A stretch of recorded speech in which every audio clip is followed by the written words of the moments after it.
जय हिंद। स्वागत है आपका हमारे इस यूट्यूब चैनल में। आज हम करेंगे एडीओ 2025 की तैयारी, जिसमें हम देखेंगे कि छत्तीसगढ़ पंचायत राज अधिनियम के अंतर्गत ग्राम पंचायत, जनपद पंचायत, जिला पंचायत का सम्मेलन कैसा होता है। इससे पहले हमने क्या देखा था, ग्राम सभा के सम्मेलन देखा था, वो अलग चीज है ना, दोनों को मिक्स मत कीजिएगा। आगे मैं वीडियो में बताऊंगा कि दोनों में अंतर क्या है। ठीक है, तो इस वीडियो में हम क्या देखेंगे, बैठक की अध्यक्षता कौन करता है, बैठक बुलाता कौन है, गणपूर्ति क्या होती है, बैठक की सूचना कौन जारी करता है, बैठक में मत देने का अधिकार किसका होता है, और फैसला बहुमत से होता है कि कैसा होता है, इस पर हम चर्चा करेंगे। ग्राम सभा और ग्राम पंचायत दोनों का सम्मेलन अलग अलग चीज है, दोनों को मिक्स मत कीजिएगा। एग्जाम में कूट वाले प्रश्न पूछेंगे और आपको दिक्कतें होने वाली हैं। ठीक है, हम चाहते हैं कि आपको ग्रामीण विकास और आजीविका का भी वीडियो प्रोवाइड करा दिया जाए, क्योंकि ग्रामीण विकास और आजीविका बहुत कम लोग पढ़ाते हैं, और हिंदी और छत्तीसगढ़ जो सेक्शन में है वो तो आपको कहीं ना कहीं से मिल ही जाएगा। तो कोशिश करेंगे कि पंचायती राज वैसे तो हमारा आधा से ज़्यादा हो चुका है, इसके बाद हम देखेंगे कि ग्रामीण विकास और आजीविका भी साथ साथ चलती रहे। लेकिन यदि आप चैनल को सब्सक्राइब, वीडियो को लाइक करेंगे या फिर ज़्यादा से ज़्यादा लोगों तक पहुंचाएंगे, तब हमको ऐसा लगता है कि हमारा जो कार्य है वो सफल हो रहा है। लेकिन व्यू कम आने से हमको ऐसा लगता है कि हमारा वीडियो कोई पसंद नहीं कर रहा है, इसलिए हम आगे वीडियो नहीं बनाना चाहते।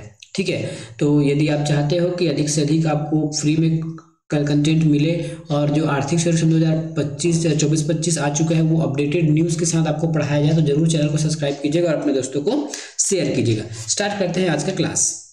ठीक है, आज तो वैसे हम सम्मेलन के बारे में देखेंगे, लेकिन बीच में कुछ अध्याय है जिसको हम बाद में देखेंगे। जैसे ये अध्याय 4 है, जिसमें निर्वाचन के संचालन के बारे में बताया गया है। मतलब अभी जो त्रिस्तरीय पंचायत का चुनाव हुआ है, उस चुनाव की संपूर्ण प्रक्रिया वो आपको अलग से पढ़नी है। ये आपको कहाँ कहाँ पे आ जाएगा, धारा नंबर 42 का और 43, ये सब चीजें जो है हमको पढ़ना है। अब देखिए 42 क्या बोलता है, राज्य निर्वाचन आयोग की शक्ति। तो पंचायत चुनाव हेतु निर्वाचक नामावली तैयार करना, कार्यों का निरीक्षण, निर्देशन, नियंत्रण करना, ये सब किसका काम है, तो राज्य निर्वाचन आयोग का काम है। अधिकारी कर्मचारी की सेवा लेना, मतलब जब जैसी आचार संहिता लगता है तो सारे अधिकारी कर्मचारी राज्य निर्वाचन आयोग के अधीन हो जाते हैं। वो किसी को भी कुछ भी काम सौंप सकता है उसके योग्यता अनुसार। ठीक है, अब नियम बनाना, यही से हम सीखेंगे कि राज्य सरकार जो नियम बनाती है कि इलेक्शन कैसे होगा। अब उसके लिए हमको अलग से इलेक्शन का चैप्टर पढ़ना होगा, वो लगभग आपके 3 से 4 वीडियो में कंप्लीट होगा, तो उसको मैं बाद में पढ़ाऊंगा। आज हम देखते हैं सम्मेलन क्या चीज होता है।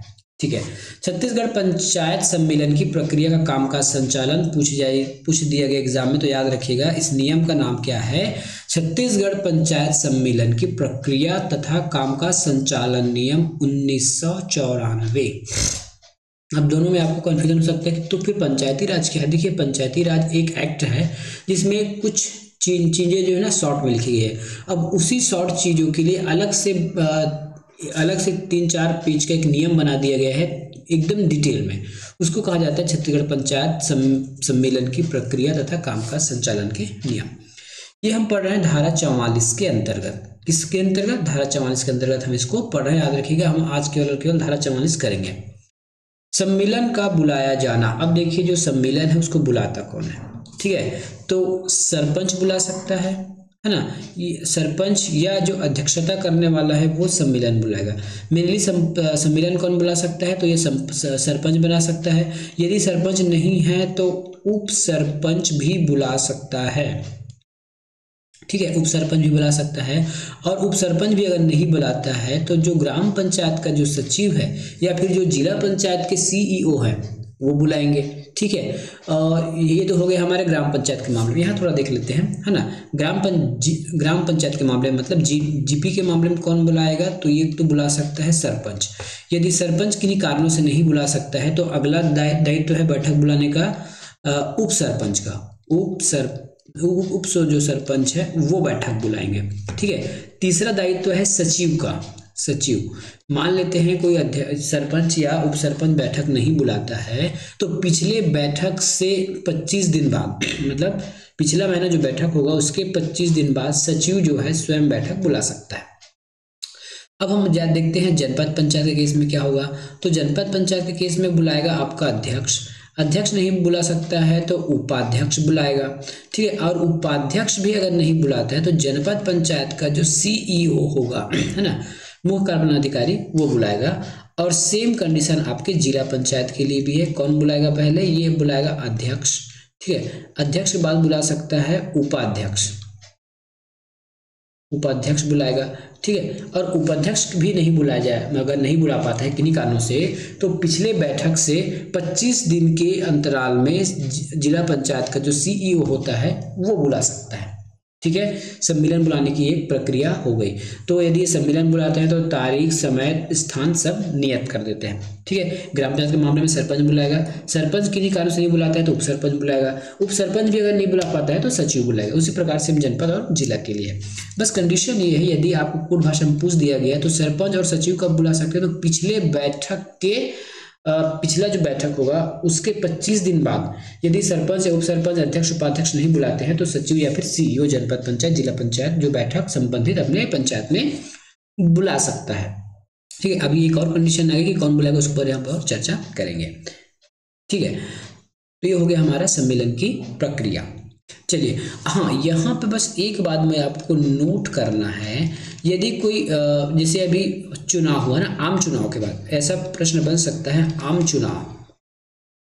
चुनाव के बाद जो प्रथम बैठक है, ठीक है, आम चुनाव के बाद जिसको हम प्रथम सम्मेलन या फिर प्रथम बैठक के नाम से जानते हैं, वो हमेशा ग्राम पंचायत के केस में हमेशा याद रखिएगा ना, हमेशा के लिए बात कर रहा हूँ, हमेशा पहला बैठक, जो पहला बैठक है ग्राम पंचायत के केस में सचिव बुलाएगा, ठीक है। जनपद पंचायत के केस में सीईओ बुलाएगा, जनपद पंचायत सीईओ, और जिला पंचायत के केस में जिला पंचायत सीईओ बुलाता है। कब?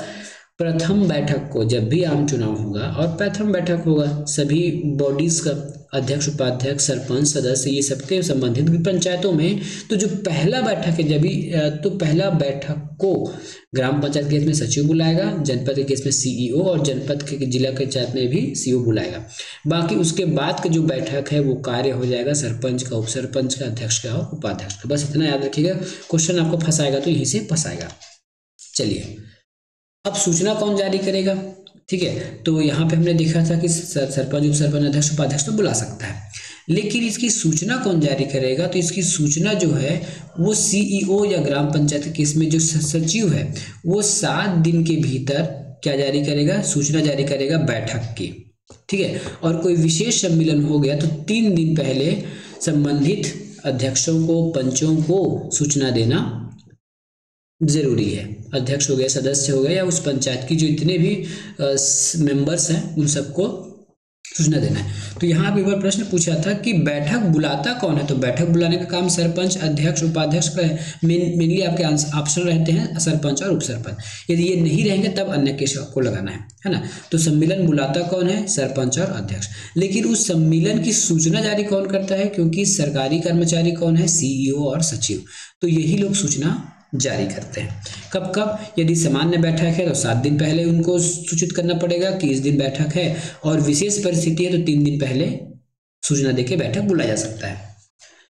अब देखते हैं 50% सदस्यों के लिखित प्रस्ताव पर भी आप बैठक बुला सकते हो। यहाँ तो हमने देखा कि बैठक आपको बुलाना है, लेकिन यदि कोई 50% सदस्य यदि अपेक्षा करते हैं तो आपको बैठक बुलाना होगा, चाहे वो जिला के केस में हो या जनपद के केस में। हम तीनों के लिए देख रहे हैं ना। मैं यहाँ लिख दूं क्या, हम ग्राम पंचायत, जनपद पंचायत और जिला पंचायत तीनों के केस में इस बात को देख रहे हैं, ठीक है। यदि 50% सदस्यों ने अपेक्षा किया जिला, जनपद, ग्राम पंचायत में, लेकिन बैठक नहीं बुलाया गया सरपंच, सचिव के द्वारा, उपाध्यक्ष या उप सरपंच के द्वारा, या फिर अध्यक्ष, उपाध्यक्ष के द्वारा, तो जितने लोग बुलाए हैं ना वही लोग, है ना, आपस में बैठक बुला सकते हैं, ठीक है। यदि इन्होंने अपेक्षा किया कि हमको बैठक बुलाना है और 7 दिन के भीतर अगर अध्यक्ष, उपाध्यक्ष बैठक नहीं बुलाते, असमर्थ रहते हैं, तो जो अपेक्षा किए हैं लोग वही लोग आपस में मिलकर भी बैठक बुला सकते हैं। तो ये 3 केस हो गया बैठक बुलाने का। कौन बुला सकता है, उसके जो सरपंच अध्यक्ष होते हैं, सीईओ होते हैं, सचिव होते हैं, या फिर जो बुलाने के लिए बुलाया जाता है वो लोग बुला सकते हैं। अब देखते हैं बैठक में मत कैसे होगा। बैठक में मत कहने का मतलब है तो पंचायत के सभी सदस्य, चाहे वो प्रत्यक्ष चुने गए हों या अप्रत्यक्ष चुने गए हों, सम्मेलन में मत देने का अधिकार होता है। ग्राम पंचायत के केस में कौन कौन मत देगा, तो आपका पंच मत देगा, सरपंच मत देता है, और क्या हो गया आपका उप सरपंच। लेकिन इनमें से यदि कोई अध्यक्षता कर रहा होगा तो वो सामान्यतः पहली बार मत नहीं देता है, वो निर्णायक मत देता है लास्ट में, ठीक है। तो इसी प्रकार से आपका जिला पंचायत के लिए और जनपद पंचायत के लिए अध्यक्ष उपाध्यक्ष या फिर अध्यक्ष उपाध्यक्ष हो सकता है और सदस्य मत देगा। अब यहाँ पे आपको देखना ये है, जब हम जिला जनपद की संरचना पढ़ रहे थे तो जो लोकसभा के सदस्य हैं, राज्यसभा के सदस्य हैं, है ना, या फिर जो विधानसभा के सदस्य हैं वो लोग भी जनपद पंचायत और जिला पंचायत के मेंबर होते हैं, तो वो लोग भी मत देंगे। कौन लोग मत दे सकते हैं? विधानसभा का सदस्य, लोकसभा का सदस्य और राज्यसभा का सदस्य, ठीक है। और यदि जनपद पंचायत की इसमें बात करें तो 20% जो सरपंच जो सदस्य रहते हैं वो लोग भी वोट देंगे, ठीक है। उसी प्रकार से यदि हम जिला पंचायत के इसमें देखें तो जो जनपद पंचायत के जितने भी अध्यक्ष रहते हैं वो लोग भी जिला पंचायत के बैठक में वोटिंग कर सकते हैं। हो सकता है आपको वीडियो समझ में नहीं आ रहा होगा, तो पिछला वीडियो जब तक आप नहीं देखोगे ना तब तक आपको समझ में फिलहाल यहाँ पे नहीं आएगा। फिर भी कमेंट कीजिएगा, नहीं होगा तो मैं बता दूंगा आपको, ठीक है। तो ये लोग मत देंगे। हाँ, लेकिन मत कौन नहीं देगा? यदि ये विधायक हो गए, ये सांसद हो गए, ये भी सांसद हो गए, यदि ये नहीं आते हैं और किसी को अपना उत्तराधिकारी या फिर प्रतिनिधि नियुक्त करते हैं तो वो प्रतिनिधि मत नहीं देगा, केवल आएगा, मीटिंग में बैठेगा, चाय पानी नाश्ता करेगा और चला जाएगा, ठीक है। अगला देखते हैं, ये लिखा है देखिए, लेकिन प्रतिनिधि को केवल उपस्थित होने का अधिकार है, मत देने का अधिकार उनको नहीं होता है। अगला देखते हैं। अब गणपूर्ति क्या होगी? तो ग्राम पंचायत के केस में 1/2 है और जनपद जिला के केस में 1/3 है। मान लेते हैं अगर ग्राम पंचायत में जितने भी पंच हैं, जितने भी बॉडी है ना, सरपंच को मिलाकर मान लेते हैं, सरपंच को मिलाकर यदि 21 लोग हैं तो 21 का आधा कर लीजिए। यदि जिला जनपद में तो पूरे के पूरे सदस्य होते हैं। यदि जनपद पंचायत में अधिकतम 25 है और जिला पंचायत में अधिकतम 35 है तो इसका 1/3 से गणपूर्ति होगा। अब यही देखिए, जब हम ग्राम सभा की बात कर रहे थे, है ना, तो ग्राम सभा की गणपूर्ति क्या होती है? तो 1/10 होता है और इस 1/10 का 1/3 महिला होना अनिवार्य है, ये हमने पढ़ा था, ठीक है। तो यहाँ आपको मिक्स नहीं करना है। ग्राम पंचायत की यदि बैठक होती है तो वह 1/2 मतलब 50% और 1/3 का मतलब 33% आपको जिला जनपद में लगता है। चलिए, गणपूर्ति नहीं होने पर जो पीठासीन अधिकारी होता है या फिर जो अध्यक्षता करने वाला होता है वो बैठक स्थगित कर देगा। अगली बैठक में गणपूर्ति आवश्यक नहीं माना जाएगा। लेकिन जो है ना, इश्यू जो सेम है, यदि गणपूर्ति नहीं हुआ तो स्थगित करने अध्यक्षता करने वाला या फिर पीठासीन अधिकारी जो है, ठीक है, उस बैठक को अगले समय के लिए स्थगित कर देगा और कोई विषय नहीं जोड़ा जाएगा नया।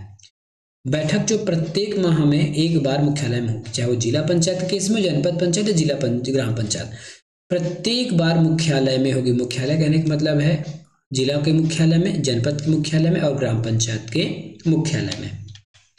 कौन बुला सकता है? अभी मैं बताया, सरपंच, अध्यक्ष, जिला जनपद पंचायत या फिर इसके अनुपस्थिति में अध्यक्ष, उपाध्यक्ष, उप सरपंच या फिर सचिव। अध्यक्ष सरपंच बैठक बुलाने में असमर्थ होता है तो सचिव या फिर मुख्य कार्यपालन अधिकारी जो बैठक बुला सकता है, ठीक है। अधिकारी पिछला बैठक से 25 दिन, जो मैंने आपको बताया था ना, जैसे सचिव हो गया, मुख्य कार्यपालन अधिकारी हो गया, ये 25 दिन के भीतर अगले महीने बैठक बुला सकता है। ग्राम पंचायत के सम्मेलन में, मतलब यदि ग्राम पंचायत की बैठक हो रही है तो उसके सम्मेलन में प्रति माह आय व्यय कितना उस माह आया और कितना उस माह खर्च हुआ, इसका हिसाब देना पड़ेगा। लेकिन जिला पंचायत के या जिला या जनपद के केस में प्रत्येक 3 माह में, मतलब प्रत्येक 3 माह में कितना आया और कितना आया, मतलब ये इनकम हो गया और एक्सपेंडिचर हो गया, कितना आया कितना गया, इसको मदवार उसको विवरण देना पड़ता है। जिला जनपद के केस में 3 माह में एक बार और ग्राम पंचायत के केस में प्रति माह आपको बताना पड़ेगा कितना पैसा है, कितना पैसा गया। अब देखते हैं लास्ट, लगातार यदि 3 बैठक नहीं बुलाता है सरपंच या अध्यक्ष तो धारा 40 के तहत उसको हटाया जा सकता है। मैंने धारा 40 आपको अच्छे से पढ़ा दी है कि कौन कौन इसके हटाने के लिए विविध प्राधिकारी है ना। तो लगातार 3 बैठक नहीं बुलाने पर सरपंच या फिर अध्यक्ष धारा 40 के तहत उसको हटा सकता है।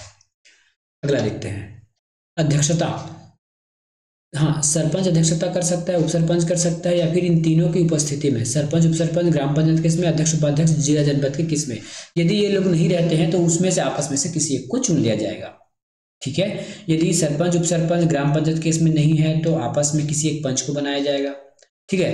अध्यक्ष, उपाध्यक्ष, जिला जनपद के केस में यदि ये लोग नहीं है तो इन्हीं में से किसी एक सदस्य को अध्यक्ष चुन लिया जाएगा, ठीक है।